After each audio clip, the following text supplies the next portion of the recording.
واذكر اسم ربك بكرة وأصيلا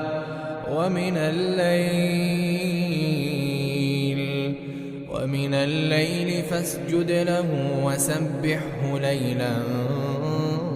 طويلا إن هؤلاء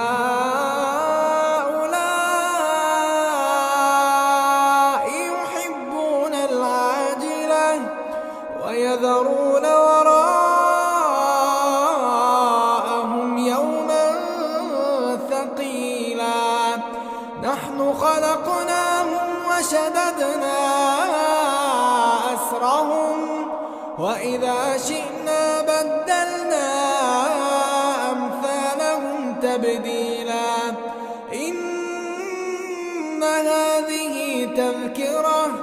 فمن